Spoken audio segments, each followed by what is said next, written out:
Imposible ma-happy ka ni God kung dili ka mo salig niya. No?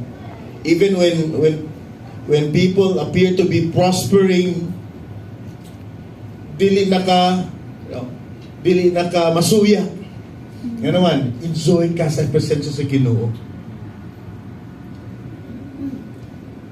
Psalm 37 actually covers, if you read the whole chapter, we don't have time to read that, but just for you to know what's in Psalm 37, makita po nimo diha nga naay unfairness sa life. Do you agree with me? That if you are ontologically reversed, no, nabalik ka ba? What's the idea gani ontological order we spoke last Sunday? We are designed spiritual, and yet we live as natural. But God operating on earth, as He is the creator of the earth and He is the King of kings and the Lord of lords, He deals with us on the reality that He is a spirit, who is a supreme spirit, Almighty God. And yet, here we are, we function in the natural, we function on the physical. That's why, magliso walay connection. FM si God, AM ta. Sige na, fine-tuning, ngita ka Ginoo, di yung ka-experience sa Ginoo, wala ka ma-align. And so, mo na may tabo, you will find life as unfair kung ang imong ipalabaw ang imong physical. And ingon si Paul, kanang atong body will always resist the spirit. In the same sense, kung imong busgo ng imong spirito, mo resist po na siya sa desires of the flesh. Do you agree with me? Kung imong busgon po ang imong physical nga side, mo resist po na siya sa spiritual desires. Do you see yourself? Come on. Kita mo si mong kagalingon at times? Yeah. Nga niresist ka? So unfair. Unfairness. We know that there's unfair. We believe that there is unfairness because kung kita kag tao nga ni Asenso, mura kag feeling nimo, ano ako diliman? Naay unholy suya. Nakatong mga way simba-simba, mo'y murag dato, mo'y kwartahan, nasa SM Permi, mulihay ko, ari ko ayala, naapod. So, mo na yung mahitabo na unfairness sa life. Also, Psalm 37 teaches about the temporary case of evil. So, praise the Lord, no? That evil is temporary. But even though na unfairness of life, even though that evil is in the temporary nature, we find also in Psalm 37 the importance of focusing on God. When you focus on God, you will be ontologically in order. Mabalik ka sa imong design. Gets your point? Mabalik ka sa imong design. Kung na-focus ni God. Ingon sa Psalm 37, delight yourself in the Lord, and He will give you the desires of your heart. And so when there is focus on God, you will not be envious about the wicked's prosperity, because none can compare. They may have seemingly the riches and the wealth. I may not have it in my pocket, but I have the source of everything. So that mindset will save you from being a suyaon.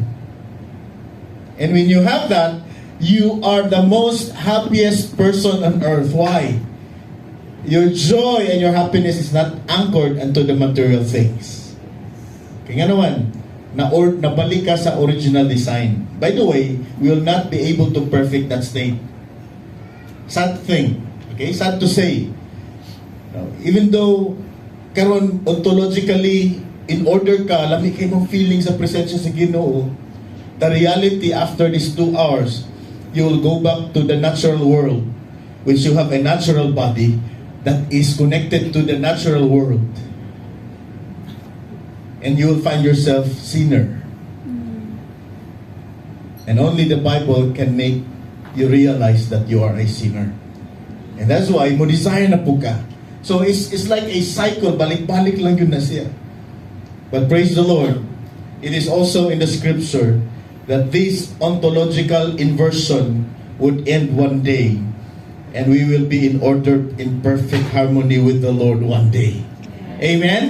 Amen? So kumbaga sa boxing pa niyo, manani nga salida, knockdown na ang enemy. But it's not nice nga well, buhi pa ta, wala ta nakapahimaya sa Ginoo nga atong gialagaran. Amen? And so, also, we find here in Psalm 37 that there is a promise of comfort. Yes na ay unfairness in life. Yes na ay truth that evil is temporary. And there's also the possibility that we can fix our eyes on Jesus. But there's also a promise. What's a promise diri? What's a promise in Psalm 37? And He will give you the desires of your heart. The promise of comfort. And so, Psalm 37 means that when people delight in God, they will find peace, they will find fulfillment, and they will find satisfaction.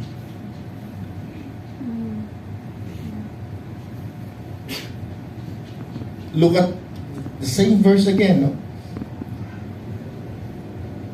We find the promise that God will give His people the desires of their heart. So what does it mean to delight yourself in the Lord? Kasi pasabotan na. Please answer me. Kasi pasabotan na. Delight yourself in the Lord. Delight. The question nga ay i-process mo, by the way, okay? Please help yourself because once mag-transition niyo into the spiritual side sa imong kinabuhi, you will enjoy. And si Kapoy will not be entertained. Si Bayranan will not be able to disturb. Si broken heart will not be broken anymore because everything is in order in the presence of God. That's my goal. Which I cannot do that apart from truth. That's why ako trabaho is to expound truth. So that when you hear truth, your spirit, because even though it function ka sa physical, but it doesn't negate the fact that you are still a spiritual being. Nakuha ni mo? Spiritual gihapon ka. Ang spirit desire, dili lang siya kagawas, dili lang siya kapahungaw because natabunan sa natural desires nimo. No wonder why at times we are not interested in God. Muna makapamalandong ko, grabiha ni mga devotee. And they are in one, sa nilang goal, one voice, one beat, one dance. You know? Pretty tip. And all these things. To be honest, ako, mangyat-ngiyat ko, mas magpamalandong ko. It's a huge crowd. And yet, devotee kayo sila. They are so interested. That's why, bisag init, mubaktas yun na sila nga to. And you know the location, right? Open air, alimuot kaayo. And yet, payungan lang na nila, magpinaypaya lang. Some of them are obvious na mangitag crop top. Itong mga lalaki, ang tanaw, itong mga pusod, itong mga legs. Bawal naman. Na yung mga... But I'm glad in our context. In 1 fact, nag-ready you go. Even two rows lang ako makita to, nag-ready you go. Because I don't care, I don't mind.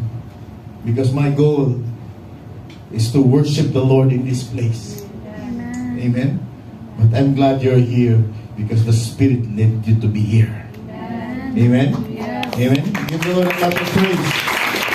And then, hayaan na mo si God mo deal sa imong personal problem. Hayaan na mo si God. We have a correct theology here, by the way. The pastor doesn't answer your prayer. The pastor doesn't solve your prayer. And don't think that you go to church because the church can help me sa akong problem. When you are ontologically reversed, mabalik ka sa order, your thinking is, I will go to church to be a blessing. By the way, your smile is a blessing. Amen? Smile to one another, please. Is it a blessing? Can you see a fake smile? No. Singero, mugot kay now. Can you see a fake smile? Praise the Lord. So, here's the point, church. Taking delight in the Lord means that your hearts truly find peace and fulfillment in Him. That's how Great pleasure. you will know you are delighting in the Lord. Yes. Because nga naman, ang imong kasing-kasing Satisfied. experience peace. Wa ko na assuming nga naamoy problema. Yeah. No, If not all, at least the majority of you is facing problem, either financial, emotional, or whatever it is. Sickness. But you know nga happy ka kang Lord because there is peace. yes. And you are fulfilled nga naa ka dinhi nga wala kang adto. Amen? Bisag imong tupad ganingon na nimahong singot, pero gusto ko makaabot.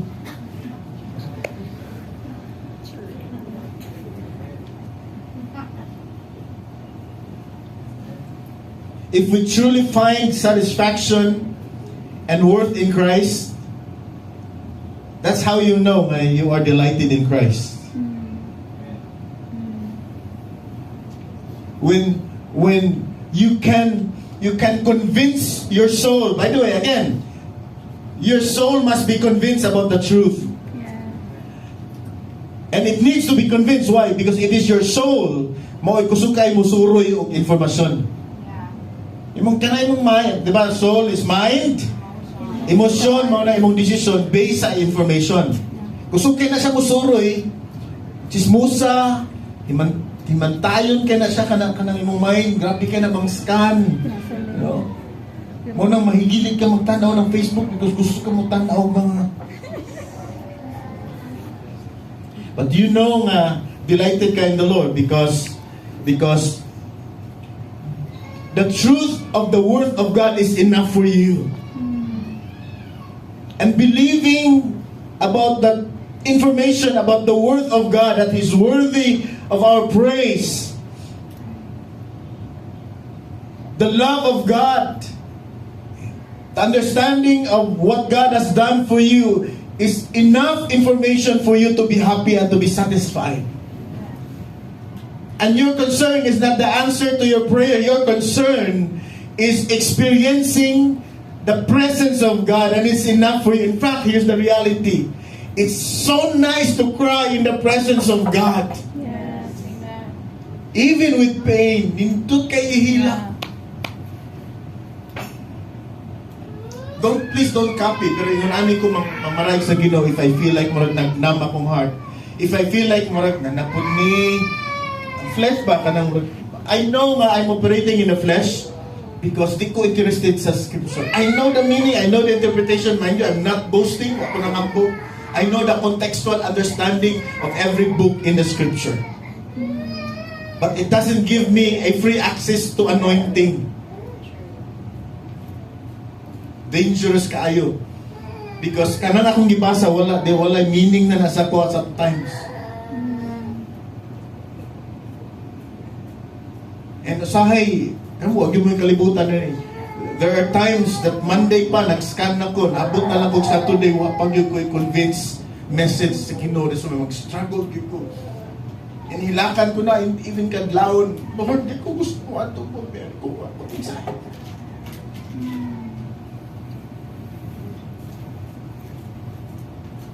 That is why, when you start to realize about the worth of God, there you know na nabalik na ka sa order. Because that spirit, that you, remember, man means spirit. And the joy and the satisfaction of that spirit is solely based on the experience of the Spirit God. If that real man, kanang man karon di man na mo tinuod, mamatay na siya. Kanas bilbil, mawa na siya, I tell you. Mahilis naman to. Bis ay ko yung pamutan kung pilay timpang ni mo gabot sa langit. That's not our concern. Importante nga na langit. Pero all of those will diminish in the presence of God. Okay? Now take note. Here's the emphasis of the Bible. When you know that you are delighting in the Lord, how can it? Makalisensin ka nga, you are delighting in the Lord. As I say, Lord, break my heart. Mangita ko ka ng, gusto ko, Lord, break my heart. Break. Mo siguro mo si Bill maabot, no? Para o si problema maabot, whatever. Nung mangita ko na kanang makita ko ang gulo nga, makarealize ko how unworthy I am. Muna ko pangitaon. Hindi ko ganahan sa feeling bang nga marag committed ko sa akong calling and yet wako'y gana sa akong hindi ko ganahan na ng idea. Muna pangitaon, gonna break my heart kung necessary, Lord. Destroy me. And that's my desire.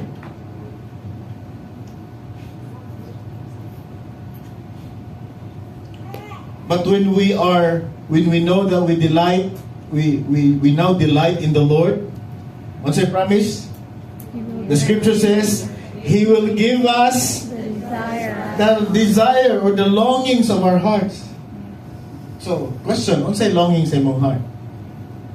Cellphone? Car? House? Good job? Good salary? Handsome boyfriend? Beautiful girlfriend? What else? What's your desires in your heart? Okay, let me strike you. If your desire is still connected to the external things, you are not yet delighted in the Lord.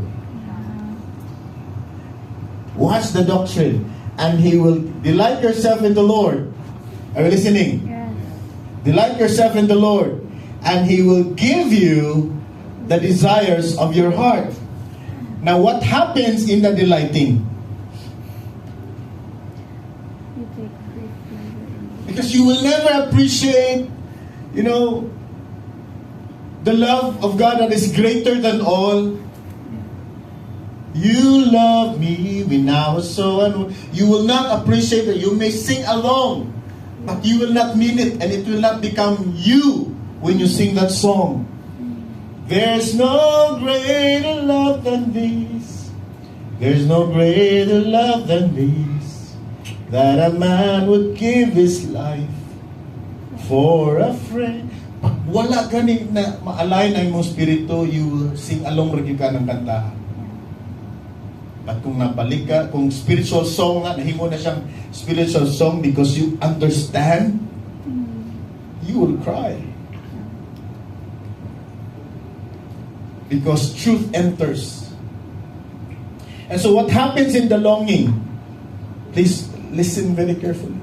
What happens in the longing? What happens in the desiring? What happens in the delighting? Unsay nahitabo din ha?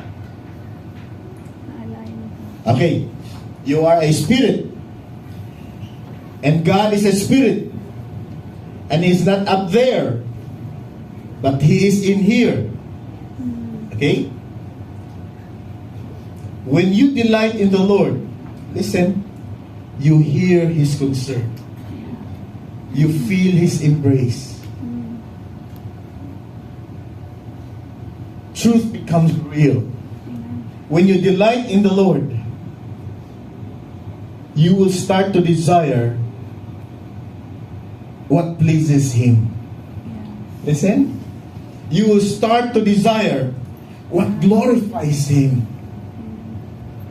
You will start to desire the things that magnifies His name. You will start to desire that Him and Him alone is enough. Where's the material things? Where's the material things? And that will be the very thing that you will ask. More, Lord. Lord, di pa ko gusto mo undang, Lord. Kaning 2 hours kulang lang ni, actually. When you delight yourself in the Lord, you would not want to end that experience. Kung pwede lang. That's why, si Paul, I kill my body. I beat my body every day. Why? Because he doesn't want to cut that experience in the presence of the Lord. Kuhanin mo? Mo na may tabo during the delighting. Enjoy ka sa presence ni God. That you do not want to end that experience. And you will ask, ayun, you will ask, Lord, ayaw kong bihay, Lord. Lord, that's why, when that happens, hinigawas ni mo diri, your thinking is still the Lord. And pag engage mo sa crowd na to, kay wamay flow, wamay traffic flow kayo, baktas na lang ka, you start to feel the concerns of God. And you look at people with mercy in your eyes, Lord, saan naman kami? Makasuway sila sa kong experience. You start to pray. Mauna na imong pangayoon. And what's the promise? He will give you the desires of your heart. He will be with you, and He will communicate, and He will cause His presence of experience. Bisag-asa pa ka, and look, grabe ang feeling sa Ginoo. Amen? Amen. Mauna yung pangayoon, which the Bible says, that promise will be granted. Yes. Amen, church. Yeah. Kani manod wrongly assumed by Christians True. for their selfish desires. Delight yourself in the Lord, and He will give you the desires of your heart. Oh, yes. Next week na ako'y bagong. Ang material things ang imong gi-desire. Yeah. Only to realize that those things that imong gi-desire will not make you happy anyway. You get the point, church? And so, that desire that is promised to be given doesn't mean that if you go to church and gawas ni mo diri, money will be given to you. You know? Material things will be given to you. It doesn't promise that way. The idea here, if you look at verse 4, the idea here, and all the other verses actually, is that when we truly delight, or actually translated, rejoice.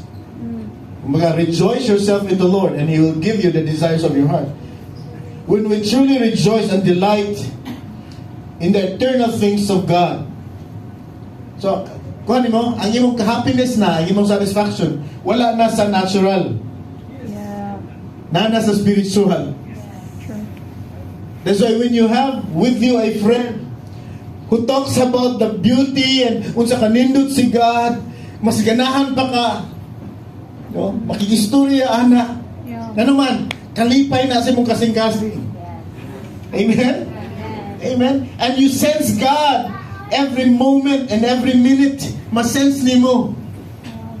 Inigabot sa sudan, oh, Lord, thank you kayo. Lord, grabe na kayo, deep na kayo. That's the point when you delight yourself in the Lord. Are you listening, church? Yes. Your desires will be on eternal things, will be on spiritual things. And the Bible says, He will give you that desire. Amen. Amen? Ihatag na niya. And wherever you are, you're thinking of God. Wherever you are, you feel the presence of God. That's the beauty of this word.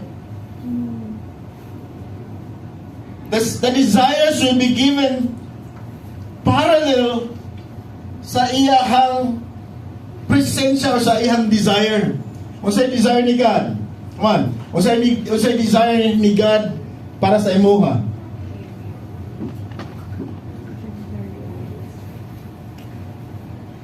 Okay. Check your theology. Unsa kay desire ni God para sa imuha? Health, wealth, prosperity gospel teaches that God wants to give you a house, a good business. All these things, the new cellphone, karaan akong cellphone, iPhone 15, ilisa na akong iPhone 30. We thought that God's desire, makapahapi ni God nimo mao ng mga material things. The desires of God for you is for you to commune with Him. It's for you nga mamaraig sa presensya sa Ginoo. It's for you to adore God, talk about God wherever you are, on jeepney, naglakaw, you appreciate God in every picture of the scene. Mo na desire ni God that you will enjoy His presence. Mo na desire ni God. And when you are in the presence of God, you will feel that desire. And you will feel the same thing. God desires for you to be with Him. Now you feel the same thing. You will desire to be with God. Amen? In that sense, church, it is no longer the normal church, kanang Christian church that is just a program, a Christian church that is just an organization, a Christian church that is just more on programs and activities. No, it's more than that. It's about the reality of who you are before God. Amen? Amen? Yeah. That is why, again, it is a promise that you seek God with all your heart, and God will delight Himself in you, and you in Him. Hallelujah. Amen? Hallelujah. And you will cry out with much desire, Lord, I go biyay. When you go to school, you desire God's wisdom. Dili na imong crush mo, imong inspiration sa school. When you go to school, your longings and your desire is for God to be displayed. Either through your grades, kung di magani ka bright ka ayog math o science, at least that your character will exemplify that you are a Christian sa school. Muna na imong pangandoy, nga mailhan ka nga Christian rather than mahimo kang James Bond sa secret. Di ka mailhan sa Secret agent. Okay, students, does your classmates know that you are a Christian? Where? When you delight yourself in the Lord, there you will know that salvation only belongs to the Lord. There you will know there is no other name given unto men in which we must be saved. And that's why you feel with a holy envy or holy jealousy with those people who are crying out, chanting a name that is not really a God. The sad thing is they believe that that name is God. No. Check the Bible. That is not God. But they serve that statue without life. They serve it as it is God. And I hope you feel the burdens in the heart of God. Ikaw ba parents? Ikaw ba anak? Pag ang imong parents, father and mother, kung imong anak lain na yung i-appreciate nga mother, happy ka? No, you will be insulted. And so you will be reversed. So I hope you will remember that, because for the past few weeks, muna akong pamalandungan yun, the reminders that I should be ontologically in order every day, at least. If not perfectly in every hour, at least. Before I sleep, which I do not know and you do not know that you will still wake up the following day. Sana ma-order ka.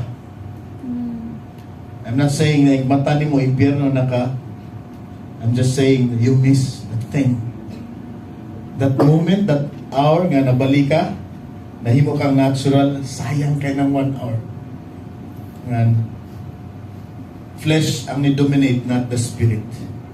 Amen? Hallelujah. And so, you know that you delight in the Lord because you have a new meaning, a fresh meaning about prayer. True. Prayer is not anymore, give me Lord. Give me Lord, give me Lord, give me Lord. There will be a theological alignment. Pag ni-function ka as a spirit being, there will be a theological alignment wherein, you know, it is not more of what God can do for you. Dili na mo imong concern. I'm not saying it's wrong. I'm just saying there is deeper and higher sense of that. Because we are being taught about prayer to ask. Puro lang ta pangayo. The problem is when the asking is granted, ni minor na po ang imong passion sa Ginoo. Amen? And you treat God as just there, and you know, just like an ATM, duulon lang nimo pag nakay need.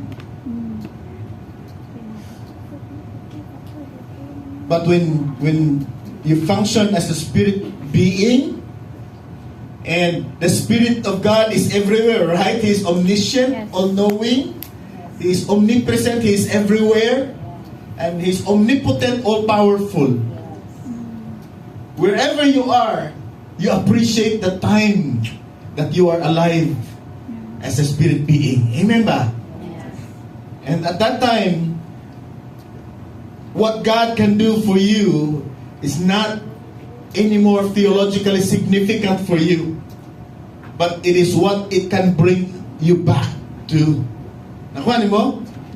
Prayer now is about what it can bring you back. Prayer can bring you back to your natural, rather to your spiritual state. Yeah. Mao na eksakto nga prayer. Nga ang imong gipangayo dili material things kundi Lord, allow this sinful flesh to discern your presence. Yes. It's a deep desire, Lord. I'm sorry. Di na ko feel ang scripture, but Lord, let me feel that you are the power in this passage, God. Kuhanin mo? You pray, and that prayer will bring you back to your spiritual state. Yes. That's what I meant when I expound Psalm 37 verse 4. Delight yourself in the Lord. You're so consumed with the desires of God. And because of that, your desire becomes the desires of God. Nakuha mo? Yeah. Wala na imong personal desires. It's not anymore about your personal desire, material things and success.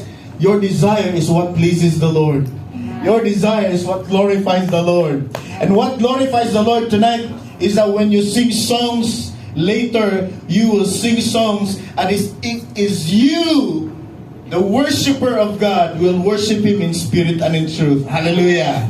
Hallelujah. Give the Lord a clap of praise. Prayer with a delight bring us back to dependence on God. That is why ang imong prayer, Lord, ayoko biyahe. So these 2 hours will not enclose you for the rest of the day. Otherwise, magbayad ka, Ma'am Gigi, sa extra hour. But these 2 hours will transcend. Bisag wala pa din sa Goldberry, every presence, or rather every location is the presence of God. Amen. Amen. Hallelujah. That's why Acts 17 verse 28 says, Paul says, for in Him we live and move and have our being. Again, verse 28 of Acts 17, for in Him. Yes. So pag nabali na gani ka, nahimo na gani ka spiritual in the original design nimo, in Him we live and move and have our being in Him. So you don't appreciate life anymore outside of the presence of God. Mauday na sa mga tao nga other ministry use the term rooted, grounded. Ours, we use the word immersed. That's why when you are immersed, kulang ang Sunday. Amen, the church? When you are immersed, grounded, call it whatever it is, for as long as it is the same meaning, you are indwelt, you are functioning in the spirit realm. God is a spirit, and the Bible says those that worship Him must worship Him in spirit and in truth. Ang worship name is now a delight, and you mean every line. Why? Because it is you and God. Hallelujah. Amen. Amen. Amen. It is you and God. There's no greater love than this. There's no greater love. You are defining the love of God towards you. And you mean it so much. Why? Because that love saved you. That love caused the Word to become flesh and hang on the cross. And He said, it is finished. You are paid in full. That love brought Jesus to the cross. And it brings gratitude. And it brings realization of, Lord, how unworthy I am. But Lord, you choose to die for me. And my response is worship. Amen? And when you say, thank you, Jesus, you mean it from your heart. Dili siya litaniya katong naanad na ta sa una ba? Nga balik-balik prayer. Now this time, it is a fresh prayer. It is a fresh prayer. Last, again, a refreshment of last Sunday's sermon, Psalm 16 verse 11. You have made known to me the path of life. That's what happened when you are ontologically in order. Your life becomes a meaningful life. And even though you are financially poor, it is a life full of meaning. Why? Because you understand God caused you to be poor so that you will be His instrument, that even you are poor, you can still glorify God and you can still be happy even without money. Amen? And God wants you to stand out that happiness is not about material things. Are you willing to be that side? Come on, are you willing? Yes. Pero kung tagaan ka ni God of wealth, oh, yes, Lord. Amen? Yeah, of course. Let God be God to your life. Let Him dispose what quality and what assignment you are in. Anyway, all of us will go to heaven anyway. Dito equal na tangad to. But even though we are not same in financial capacity, we have the same supremacy of God, and we worship that God. Amen? You have made known to me. Ayun. You realize. Verse 11, one more time.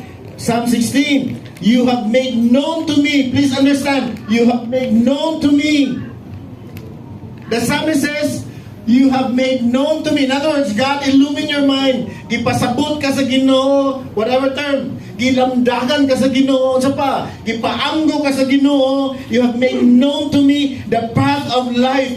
And that understanding will give you at least, even though sa natural mo na siya bati, but the path is you are looking forward for the ending because God is there as is with you here, pagsugod. Wala diferensya sa pagsugod o pag-ending because God will exemplify His promise, and He says, Emmanuel, God with us. And Jesus said before He ascended to heaven, He said, encourage, all authority has been given to me. Therefore go and make disciples of all nations, baptizing them in the name of the Father and of the Son and of the Holy Spirit. Though I am with you till the end of the day, God is with us. Amen. It's not anymore the understanding nga kung magbinutan ka ng Ginoo nimo, kung makasala ka, wala ang Ginoo nimo. In fact, the Bible exemplifies in the book of 1 Corinthians, Thessalonians, in the epistles, Paul emphasizes that when you are in the deepest problem, in the most intense pain, God is even more real in that case rather than when you have money. Mas clear si God kung naakay puno sa problema kaysa wakay problema. The danger is you disregard God when life is so beautiful financially, physically, businessally. Kung na-term yun, businessally. We're not saying, now Lord, give me problem, Lord. We're just saying that, Lord, let it be.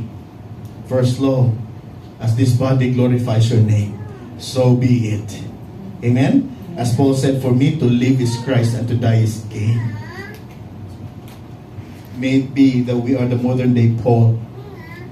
For me, to live is Christ. Kung buhay pa ko, Lord, this life will be lived for the glory of your name. And if I die, it's a gain. Why? Because none can compare this life and in the presence of God in eternity future. This life can never be compared to that. Yes. That's our goal. Yes. Amen? Amen? And so, it says, you have made known to me the path of life. You will fill me. You will fill me. Come on. You will fill me with joy in your presence. Win, kaya ba, Win? Go to Psalm 16. I just want us to contemplate on this. What happens when you are spiritually functioning in that state? You are a spirit being. Spirito ka, right? Come on, are you convinced you are a spirit being? Yes. Although mura kag manimahong kalag usahay, mura naong kalag, or tungkol sa problema, mura kag ikalag. But it doesn't negate the fact that the reality of who you are a spirit being. And if you want to be happy, let your spirit being arise. Because that spirit is designed to appreciate God and to glorify God. When it happens, He will take care of the natural things in your life. Right? Psalm 16 verse 11, you have made known to me. Do you desire that? Malamdagan ka sa Ginoo? Yes. Kung student ka, lamdag sa wisdom unsay answer ni Lord. Kung business ka, lamdag unsay angay strategy sa business, Lord. Kung magtrabaho ka, lamdag unsay buhaton ana para ma-order imong load for that day.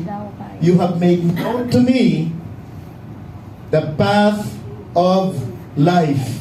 Okay. Now, while that wisdom is there, are you following? Yeah. While you are in the oasis of that wisdom, appreciating, wow. What happens next? In thy presence. Because you will not be illuminated. You will not be illuminated. Di ka malamdagan outside of the presence of God. Yes. Hello? Yes. Di pwede nga you're outside of the encounter or the experience. Di na siya may tabo. You will appreciate the guidance and the wisdom of God in the presence of God. Yes. That's right. And in this text, it says, while you start to appreciate the path of life. What is the path of life? I don't know with you. I know my path. I will die as a pastor. I will die as a preacher. With or without blessings, I will serve God. Why? I am fully paid. Yes. I am fully paid. This life is nothing.